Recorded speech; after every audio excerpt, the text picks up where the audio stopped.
Penguin Random House Audio presents A Brotherhood of Spies, the U-2 and the CIA's Secret War, by Monte.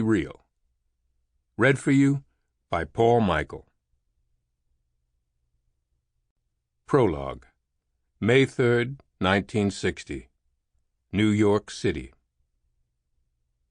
It's a warm spring day, and about 5,000 people, an average crowd for a Tuesday afternoon, swarm across the sidewalks and intersections of Times Square.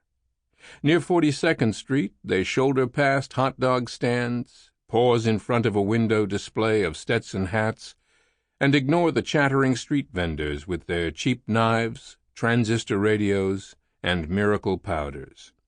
A mounted policeman nudges his horse onto Broadway, where the traffic pulses in fits and starts.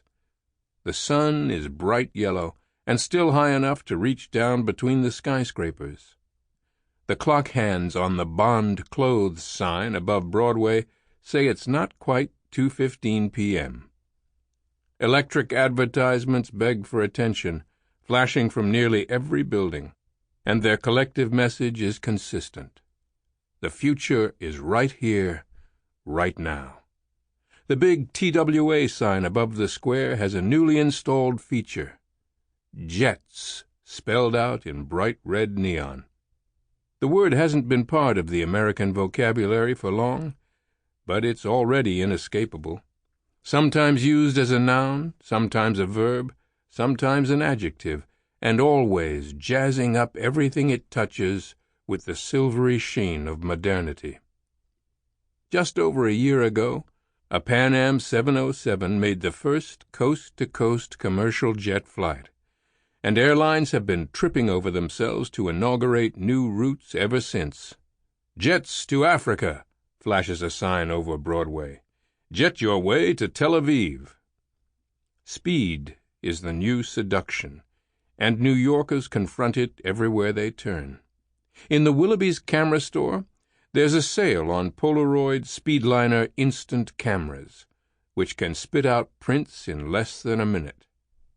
At the new Date Shopwell grocery store on First Avenue, executives have unveiled a scale model of the automated supermarket of the future, with aisles that move on electric-powered conveyor belts shuttling shoppers past the shelves. At the Horn and Hard Art Automat on Broadway near 47th Street, hundreds of shrink-wrapped lunches sit behind a wall of coin-operated windows. Drop 35 cents into a slot, slide open a window, and pull out today's special: a corned beef and pickle sandwich, ready to eat. Near the subway stations, the latest front pages are papered to the sides of the newsstands, giving pedestrians an eyeful of headlines as they shuffle past.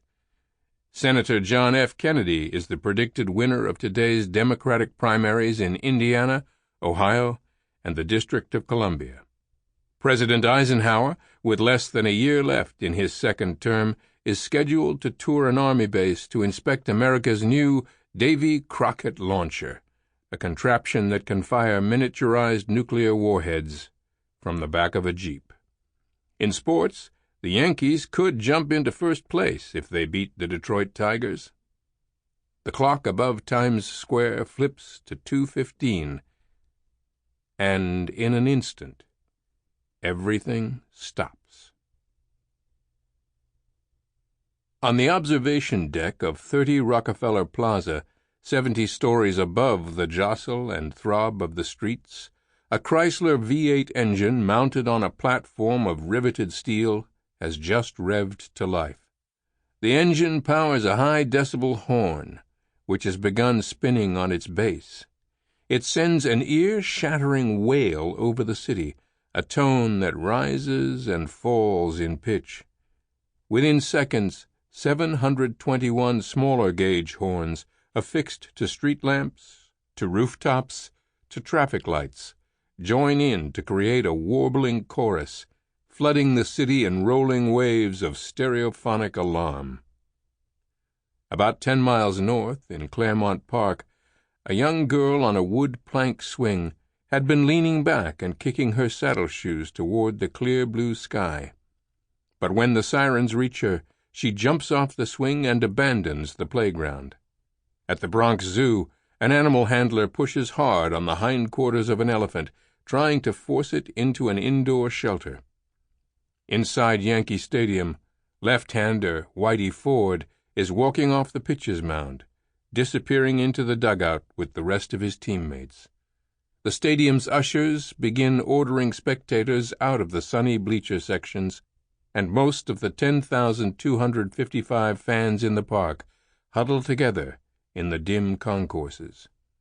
The sirens drone on.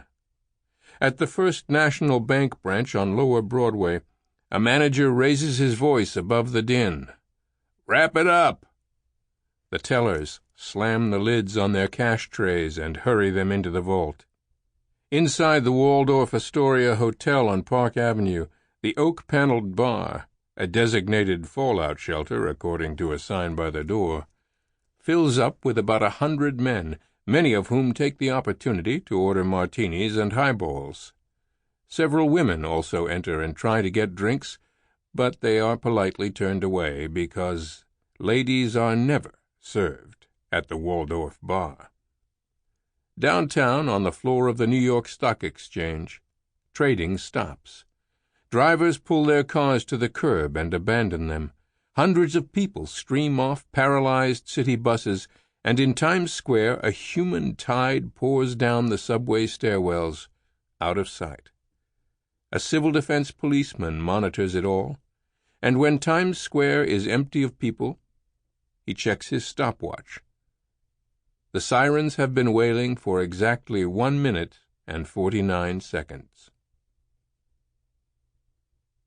They'd been warned this was coming. Operation Alert 1960 had been billed as the biggest civil defense drill in America's history. From New York to Los Angeles, millions of Americans have been instructed to duck for cover as if the country's greatest fear has come true. A fleet of Soviet long-range bombers has penetrated America's airspace, and those jets are about to drop nuclear warheads on the country's biggest cities. Earlier this year, CONELRAD, a government program that stands for Control of Electromagnetic Radiation, launched an educational drive to teach Americans how to distinguish between the different civil defense sirens. The agency produced an audio play that dramatized a nuclear emergency, distributing it as a vinyl record to households from coast to coast. The recording depicted a prudent family, the Smiths, taking shelter in their basement, which they'd stocked with food, water, flashlights, and a radio. Now, during the nationwide drill, CONELRAD has commandeered America's airwaves. The country's 566 television stations have gone dark, and all of its 4,335 radio stations have either stopped transmitting or joined the CONELRAD broadcast, which repeats an urgent message to take shelter. As the drill unfolds, local civil defense officials in lookout points across New York monitor the citizens' response. They estimate that had Soviet jets actually attacked the city, some 3,935,940 New Yorkers, despite their best efforts, would have been killed instantly. Another 1,405,000 would later die from radiation exposure. The total population of the city is about 7,700,000.